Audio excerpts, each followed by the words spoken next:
Good evening and welcome to America Trends. I'm Rick Amato filling in for Dr. Gina tonight while she's on the road in Cleveland.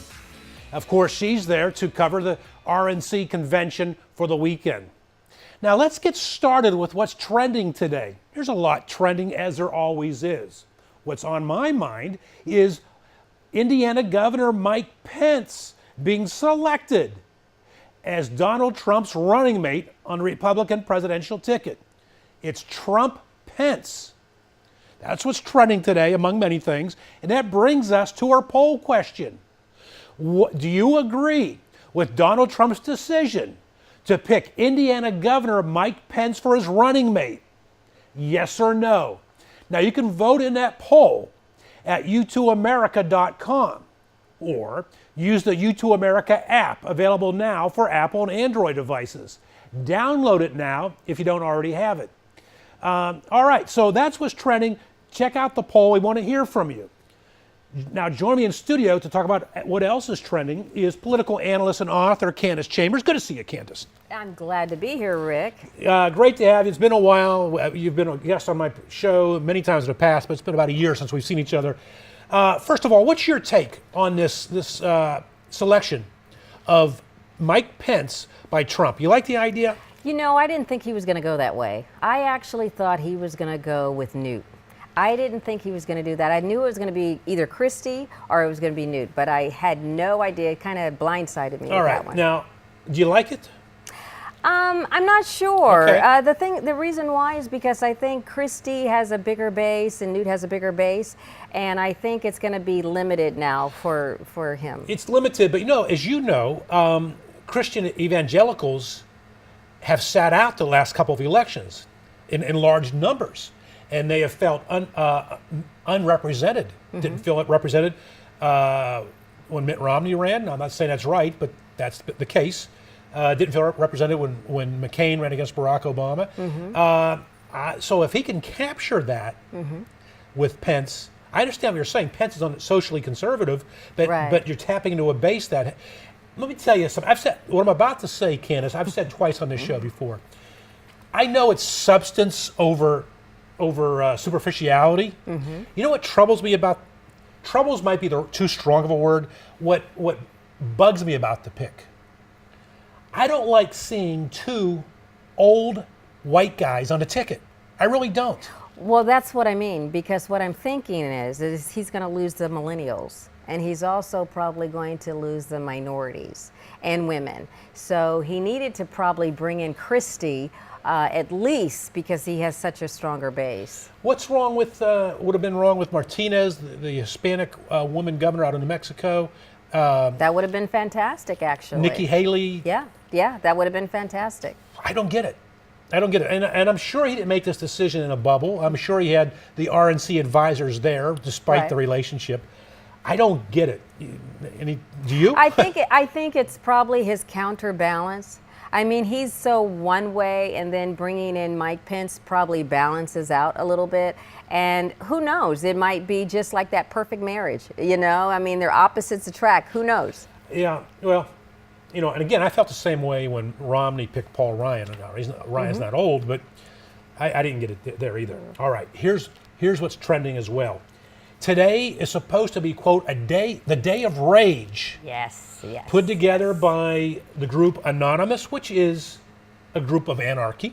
Mm-hmm. Day of Rage, some say it's not really a day of rage, but officially, but it's being promoted as such over the racial tension that's going on in America. Your take on this day of rage? Well, I think that you're allowed to have free speech. Of okay, course. So and you're allowed to gather. The only issue that I have, the problem that I have, is what happens sometimes is when it gets too big, it gets out of control. And it's like a firecracker. You just don't know what's going to happen, what's going to blow up at what moment. So I don't think they're going to be able to handle it. I know that it's supposed to happen in 37 cities, in the United States. And I think that it could spark something really, critical. Watch me bleed until I can't breathe. Shake it, body onto my knees. If you're watching on your computer, make sure you can get us on your local cable provider. Go to u2america.com, Put in your zip code to find out where to find us in your home city. And remember, participate in today's poll question. The poll question is, do you feel that, do you agree with Donald Trump's decision to select Mike Pence as his running mate? Now, yesterday we watched the horrific terror attack in Nice, France, as a radical Islamist drove a truck into and shot at revelers during the Bastille Day celebration.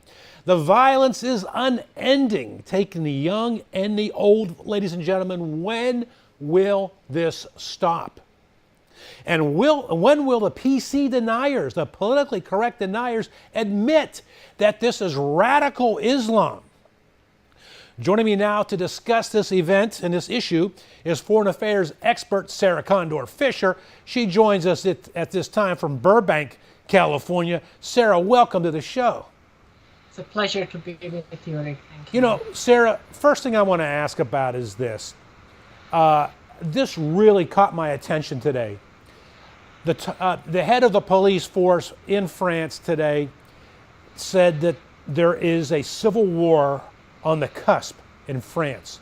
He is predicting that extreme right-wing activists in France are arming themselves to go to war with the radical Muslim population, and we're about to see a civil war in France. That is unnerving. Do you care to weigh in on that? It is extremely unnerving, especially in view of what is happening in Turkey today. And the same thing can happen in France. Turkey is not any less civilized country at this point than any other EU country. So I think that you are absolutely correct, Rick. We have to have a strong leader in charge who will lead NATO in the right direction. That's key. So NATO needs a strong leader to take care of that boiling pot in Europe. Is that what you're saying? Yes. We can't have any more limp-handed Obama in charge who doesn't know what he's doing, who goes to Libya only to mess it up. Look, the same attack that happened in Nice happened in last year in Tunisia. If you recall, there was that attack of those machine gun people with machine guns gunning tourists on the beach, and now it's moving over to Europe because they are inviting them over. They are not vetting them. It's the same problem. And now here we have Democrat platform came out today. Pelosi with a 2-page so-called foreign defense program that basically is based on fighting them on the internet and barring legitimate U.S. citizens from having guns. That's outrageous. Now, is this something that you believe can jump the pond, so to speak? What's happening in Europe, can it happen here? I don't mean theoretically down the road. I mean in our immediate future. You know, we saw Brexit. We saw Britain vote to get out of the European Union. And I feel that reflects a mood here in America. That British vote reflects the British citizens feeling that they're not being well represented by the elitist government. That's how Americans feel, which is why we see Bernie Sanders and Donald Trump doing what they've done. So there's similarities between Europe and America. What about here, Sarah Fisher? Do you think that there's a dangerous similarity between the simmering pot that NATO needs to take a charge of? Can it happen here? Geography plays a significant role in foreign policy. For instance, those attacks in Nice were not coincidental. We know that Nice was a center for European documents. You know, the Treaty of Amsterdam was enlarged by Treaty of Nice, enlarging the European Union with the countries of Eastern Europe. Now, United States has the advantage. We have the advantage of being insulated by the seas on both sides. Right. And we also have much better security system here. But it can be undermined, and inviting these, Hillary Clinton is planning to invite over 1 million Muslims during her first term.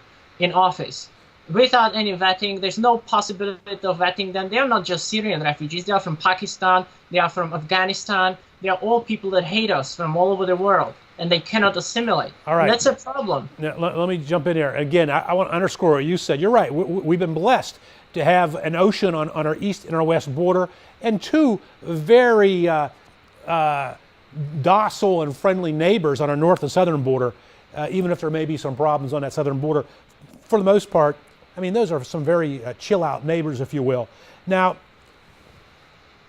Trump is using this tragedy to speak out about his belief in taking a war against ISIS should he be elected.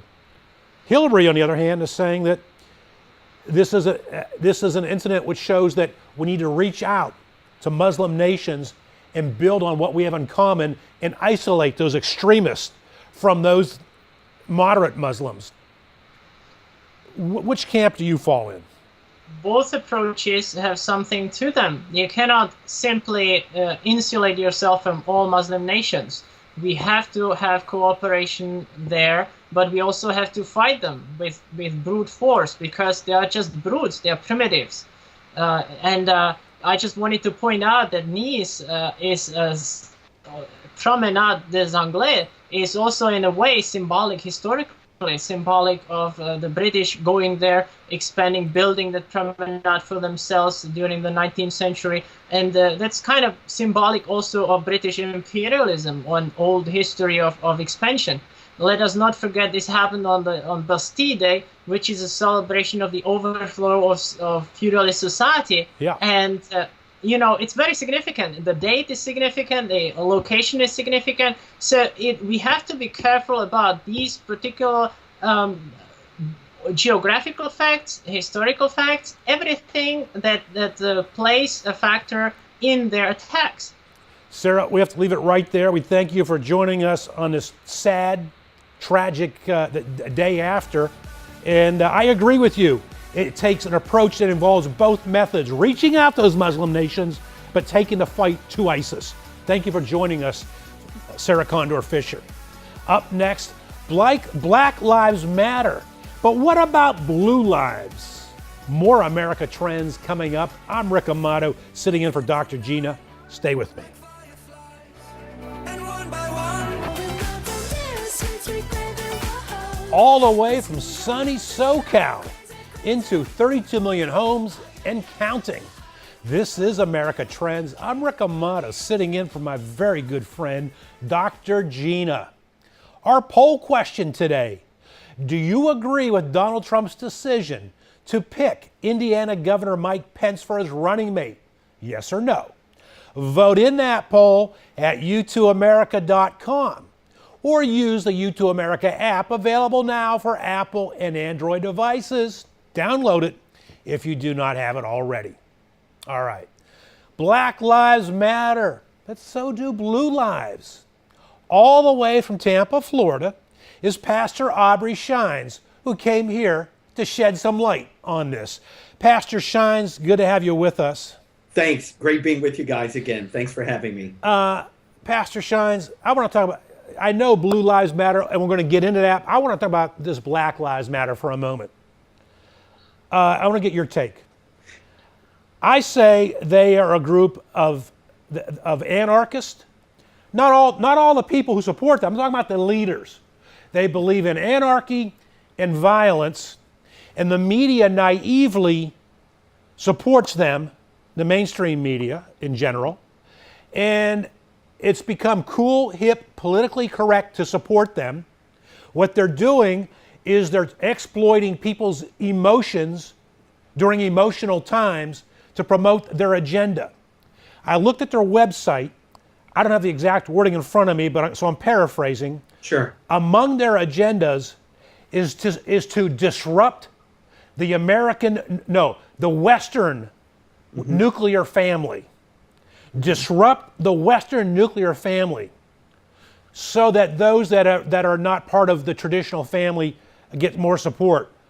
Everyone is in favor of someone that is not getting support in a family setting to get more support, but Sure. you don't get there by disrupting the nuclear family. That's what creates more chaos. Sure. This is Marxist.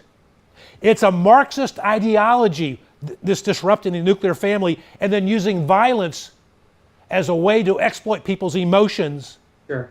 Your take on what I just said? Well, I think you're being too kind, to be honest with you. I don't call them Black Lives Matter. It's a black lie, L-I-E matter, because, again, anytime you have a premise, and that premise is built on a false narrative, the narrative being Ferguson, the narrative being Michael Brown, the narrative being that this gentle giant had his hands up. Right. It was false in the beginning. The real truth behind Black Lives, which most don't admit, is that they're sponsored by George Soros. This is someone who is a 100% supporter, for instance, of Hillary. Now let me interrupt there, if I could, if I jump in. I've heard this a lot. You know, it's been covered on O'Reilly, as you probably know. But now, Black Lives Matter, the Soros group that is being alleged of giving this money to Black Lives Matter is denying it. They say, and the group's name escapes me, they say they've never given money to Black Lives Matter.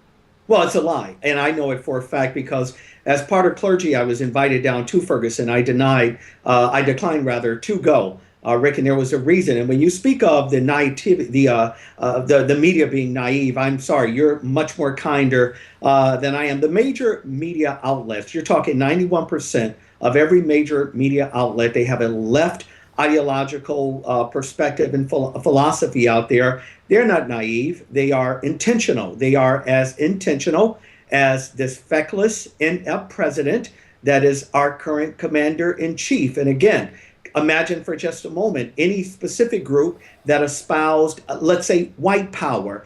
Do you really believe for one moment, Rick, that had that group been into the White House with a white president, that there would not be an outcry? Of course.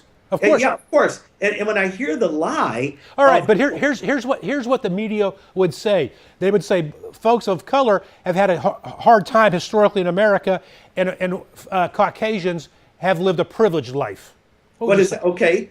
And I can tell you about men that have had more privileged lives than women. I mean, where does the nonsense stop? Of course it has been that way, but how dare we forget the fact that 7 out of 10 whites voted for a African-American man to be chief and commander. I agree with you on that. That's a great point. Go ahead. Yeah, and again, so when I hear the lie about that, and again, let's go down just a quick caveat here of memory lane here for just a moment. There was a time in America, not even just 40 years ago, that blacks economically had it much rougher, could not matriculate in any particular university they desired, blah, blah, blah. And here's the reality. You still did not have the crime. You still did not have 90% of blacks killing blacks. You still did not have this malicious, what I call menace to society, these various hate groups like Black Lives Matter. So I'm not a believer of the rhetoric, especially, I don't know, I study history, know history, teach history, and as a result of it, I just don't buy the narrative. All right, so what do you think Black Lives Matter true agenda is? I say their true agenda is to try and bring a Marxist ideology and cultural value to America. Oh, listen, Rick, I agree with that. And why do you agree with that? It's simple. Because when you have a sitting president, and again, I'm a Chicago native, my friend, I can speak the facts here. Here are the facts. When you have Dr. Jeremiah Wright, who believes in a black Marxist ideology called black liberation theology. I've sat, my friend, in the conferences with Dr. Combs. This is who trained, by the way, Dr. Jeremiah Wright. I can tell you these are people that hate America, hate Israel, blah, blah, blah, blah, blah. So this Saul Alinsky, Bill Ayers, Marshall kind of idea that is being permeated through Barack Hussein Obama, again, it is among the upper echelon of the Black Lives Matter. But I will submit this to you, not the majority of the individuals that are following some of the, real key leaders in the Black Lives Movement, they absolutely have no idea as to who these individuals are. So they're following a false premise, and that premise is, hey, these white guys are killing all of us blacks. And again, statistically, you know this, I know this, there are more white police officers that kill whites than white police officers that killed blacks. And if we're going to speak the truth, not you and I, but in America, intellectually, we're going to first have to start out on the factual ground that the very premise that white officers are killing blacks at this astronomical number, it's just a lie. It's my understanding. Going from memory, I think it's a 2-to-1 ratio, twice as many whites being shot, but the black population is only 13%. So I'm not so sure those numbers weigh out. Well, they don't, but you and I both know how numbers work. I mean, again, if you have 13% of the population, by the way, Rick, that is committing 90% of murders against themselves, of course it's not going to weigh out, because this is where the crime is focused on. And thank God for police officers, men and women, that serve and protect some of the poorest communities in our nation, whether they're black, white, or Hispanic. That is the reality. And the furtherance of that dynamic is, of course, you're going to have a few bad cops. You have a few bad pastors. You have some bad journalists. I mean, come on. We get this. But again, the premise, Rick, of their movement is based upon a lie. And that is the first lie that America should really be addressing. All right, we got to leave it right there. I agree with you. I'm glad to hear that we're on that same page of Marxist. By the way, another show, we'll talk about it. I think the reason this Marxist ideology is taking hold is because of the economic disparity that's going on between those doing well and not doing well in America right now. Thank you, Pastor Aubrey Shines, for being with us. Sure, thanks for having me. Up next on America Trends, we continue with racial tension in America. Joining me next will be Candace Chambers. We'll be back on the show. I'm Rick Amato, sitting in for Dr. Gina. Back right after this.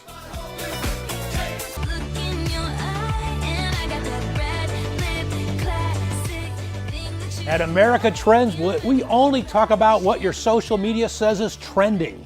So let's get back to it. Today is July 15th, the day Anonymous decided to make this the day of rage, a protest against the police. Here in studio to discuss the racial tension in America with me is political analyst and author Candace Chambers. Candace, good to see you again. You were in earlier on the show. Good to be back again. All right, listen. Black Lives Matter, to me, you heard me in the previous segment, they are fanning the flames of racial tension. I want to back up a moment. It's not just them. In 2008, no surprise here, I did not vote for Barack Obama, okay? But I thought the one positive was that having a person of color being elected to the highest position in the land, the strongest office in the world, if you will, would be good. A positive for racial harmony in America. It would have kids of color growing up would look up and say, I can do that someday. I felt it was just a natural given. There was a New York Times CBS poll taken the day after the Dallas shootings. 7 in 10 Americans call racial relations in America bad right now. That's the highest that number's been in years. Perhaps the worst in our lifetime, personally. Well, I definitely think it's the worst. I mean, obviously, we could go back 100 years and slavery and all, but I think we have backtracked. I think that what everybody was hoping that when Obama got into the White House, that we were going to have that change. Yeah. That we were going to have a revolution where the whole United States would become unified, would become a people, the American people. Now, let me say, on the one hand, people like me criticize him for being polarizing, and I get the sense you feel the same way. Then you have college professor Cornel West, who feels he's not been polarizing enough. I think that what everybody expected, they didn't get. And I think that it's unfortunate, because I think he was the one that was that person that could unify the world. And everybody really believed in Obama. And I'm not saying that, he didn't do some things that were good or beneficial, but I think that what happened is he forgot that it wasn't just black people, that voted him in. It was white, it was Hispanic, it was, all types of, minorities that wanted this change. And he had, like I said, he was on the platform to do just that. Do you think he's been polarized? We just said racial relations are the worst in our lifetime. Do you think he is partially to blame? I do. Unfortunately, I do. I mean, I feel that where in certain critical events that have taken place, where he was able on that platform to unify the community after each catastrophe, each disaster, each problem that occurred, okay, when someone got shot or whatever, the bottom line was he had that ability to bring everyone together and say, let's sit down at the table, let's talk, let's fix this problem that's in your community. But instead, it escalated, and that was the problem. And then he invites the Al Sharptons of the world into the Oval Office as some sort of advisor. I mean, could you, that to me, that's like a Caucasian president inviting someone from the KKK into the Oval Office asking for an advisor. Well, I think that, I mean, that to me was a misstep, only because I don't think that there was a benefit in inviting him in. I think what he should have done is he should have invited, you know, honestly, like people like T.D. Jakes, Billy Graham. I mean, just major people that would be able to be a unifier, that would be able to say, let's see what we can do to build up the community instead of tearing it down. I like your choice of words, unifier, build up, instead of tearing down, because he has taken action which has torn down the community. At the same time, as I point out, you got the Cornel West who's saying he's not tearing it down enough. It blows my mind. Day of Rage today, put out by this group Anonymous, being supportive of Black Lives Matter. What can you tell us about that? I think that would be, if that does occur, I mean, it's supposed to occur tonight. I think that could be really one of these situations that could explode into riots throughout all of the United States. The reason why I think that is because what happens, just like at the one in Baltimore and everything, and then, you know, it got out of hand and shots are fired, and the next thing people are burning up cop cars, and then they're burning up the community and everything's on fire. I mean, at the end of the day, you don't destroy your own community, your own grocery store or anything like that. But you think this is a very real threat, though? I think that, I mean, they're stating, I mean, it's come out that it could be a possible threat, but the deal is this could turn into a race war. You think there could be a civil war in America, realistically, among races? I think if we continue to kindle the fire, I think if, for example, like the cops that died in Dallas and all of that, I mean, we're playing with fire here. You know, you're talking about human lives, whether it's black or white, whatever. You're talking about someone's family, someone's relative. And so at the end of the day, people start to get angry about some of these things that are going to take place, and they will go to the street. I mean, it isn't just, you know, Black Lives Matter. I mean, for goodness sake, Blue Lives Matter. They could go to the street. I mean, you could have a revolution, you know, just by everybody starting to fight for what they believe in. Did it surprise you, as it did me, the amount of people who justified the murdering of those police officers?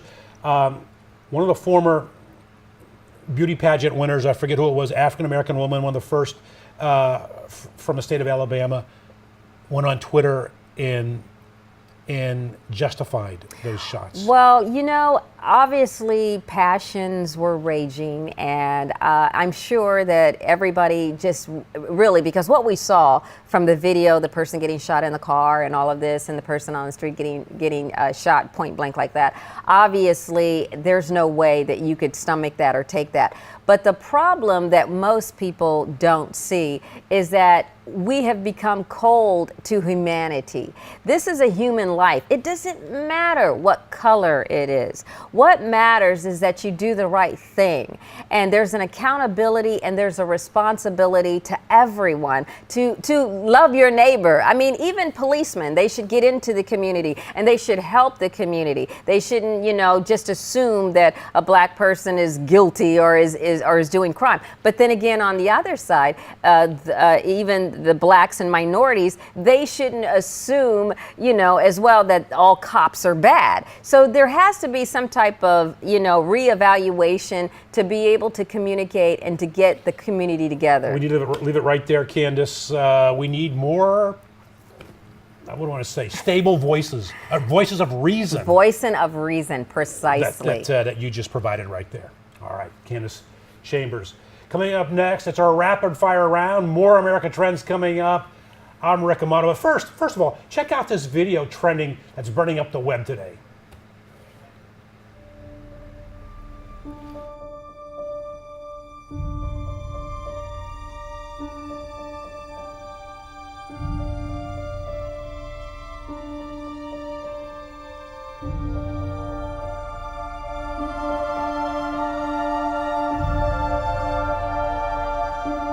It's like the fantasy you always have as a kid.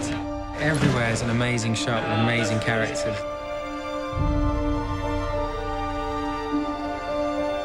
It's about the humanity of it, which just makes the whole thing so real. Ready, and action!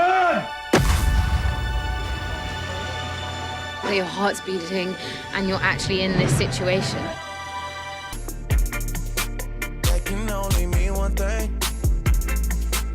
You are watching America Trends, where we cover all the hot topics of the day. I'm Rick Amato, filling in for my good friend Dr. Gina. Our poll question today: do you agree with Donald Trump's decision to pick Indiana Governor Mike Pence for his running mate? Yes or no?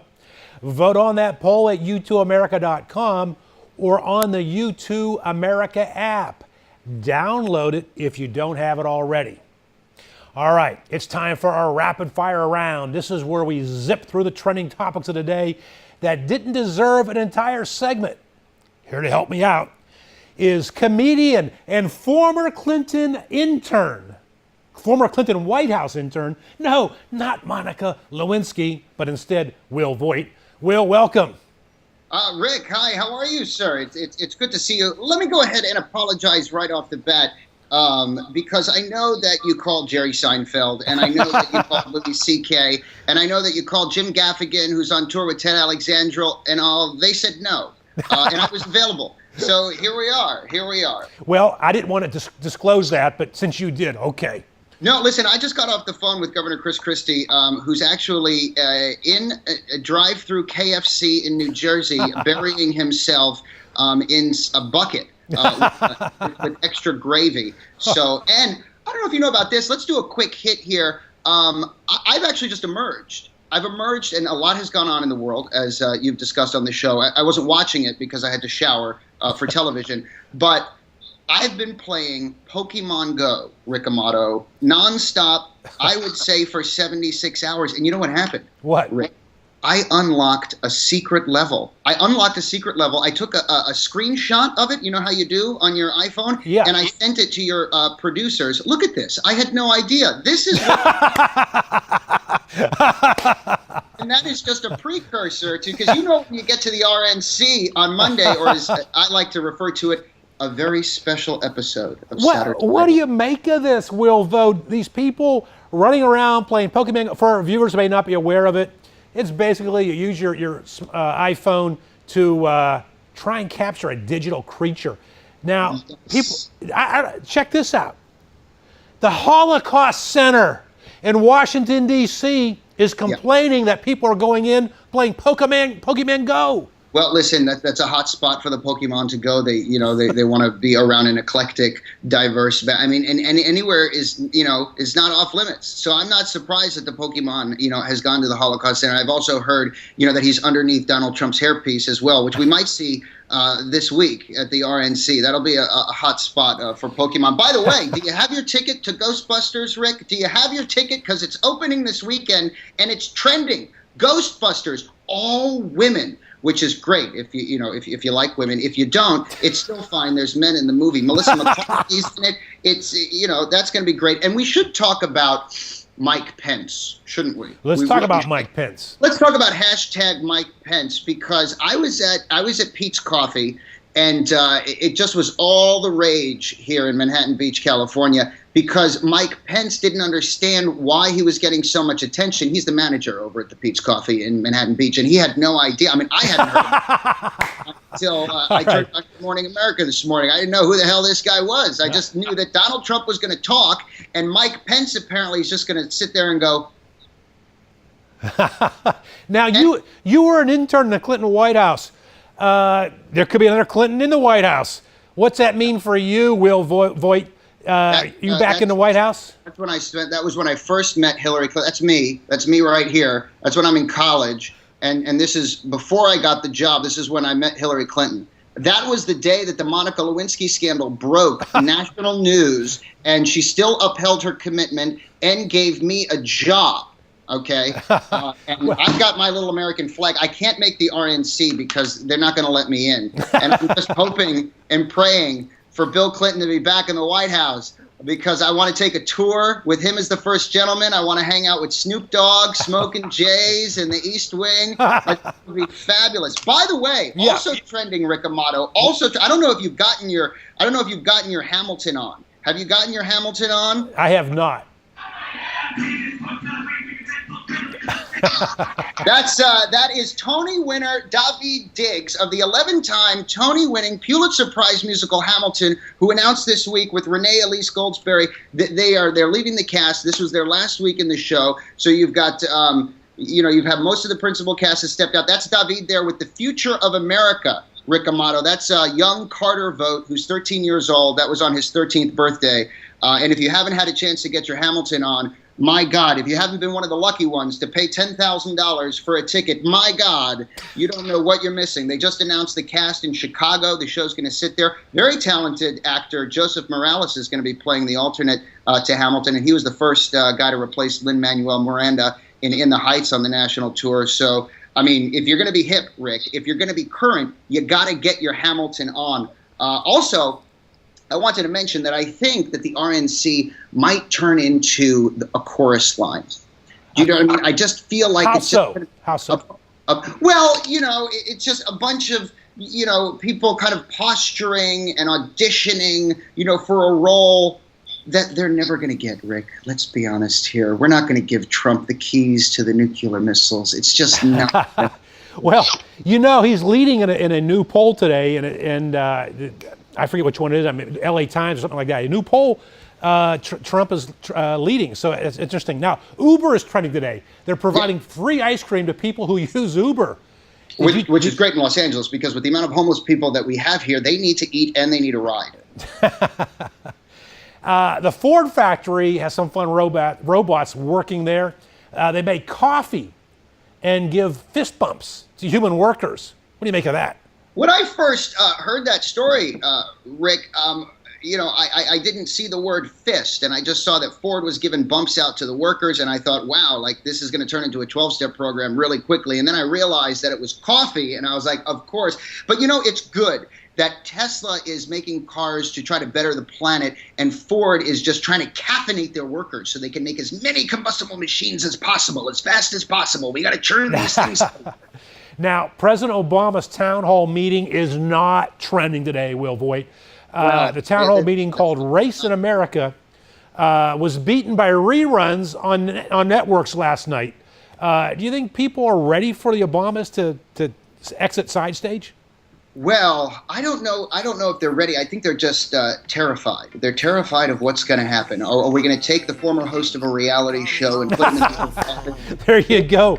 Thanks for being... They're going like, wait a second, Clinton or Obama. Is it possible that we can Clinton with Trump? Can we keep Obama in the White House for another 4 years? Would that be possible? All right. Thanks for being with us, Will. Rick, thanks for having me. All right. I'm Rick Amato, back after this. All right, welcome back, everybody. America trends, and you do too. I'm Rick Amato, filling in for Dr. Gina tonight, who's traveling off to Cleveland. Now, let's check out the final results of tonight's poll. The question was, do you agree with Donald Trump's decision to pick Indiana Governor Mike Pence for his running mate? Yes or no? And the results are 37% of you say yes, and 63% of you say no. It ain't even close. Well, we'll see how that plays out during the election, but it don't look good. All right, now let's go to our next guest, folks, and I think you may know her. Let's check in with the host of this show herself, Dr. Gina. She's on the road to Cleveland to the GOP convention, and she joins me now. Dr. Gina, are you safe there on the road? Hey, we are doing well. It's got a beautiful sunset tonight, and happy to be with you. All right. Now, you just heard the poll results. 63% of the viewers of your show disagree with Donald Trump's decision to select Mike Pence. Only 37% do agree. What's your take on his decision, Dr. Gina? Oh, well, I think that he probably has his reasons. Pence was not my first pick either. Certainly Newt Gingrich was. I think everybody knew that. But I have a feeling as the time goes by, we'll start hearing some good things about Mr. Pence, and we're going to be pretty excited about it. Gina, as you know from the time you and I were together last time here on your show, I really wanted to see Trump pick someone that was not white, male, and old. How important is that? Yeah, I think it's very much more important. I think that's something that we've come to as a sort of a quota society, sadly. Yeah. And I think that's part of our buying into liberal logic, frankly, and political correctness. I'm sort of glad that he went with what he thought was right and didn't pay attention to what was politically correct. No, you're right. If a person chooses someone of a demographic just for the purpose of that, that's wrong. I was just hoping he could have found someone of substance to break that mold, to break that perception of the right. I started wondering. I don't know why I say. Right, exactly. What are you expecting from Cleveland? I mean, we keep hearing there's going to be a lot of rabble-rousers from the left. What are you expecting? I think we'll have some rabble-rousing from the left. I think that the security is probably ready to go and probably tighter than ever. And we'll just pray that it all works out really well. Gina, we're down in less than a minute. Do you think Donald Trump and Mike Pence can win this election?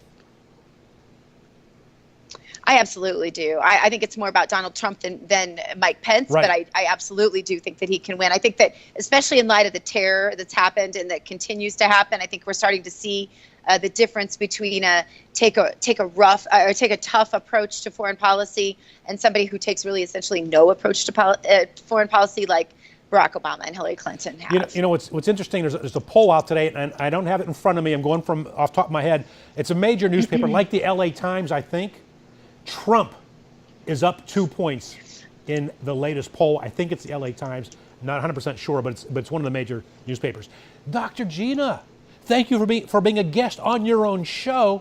Have a safe trip to Cleveland. Thanks for doing this, Rick.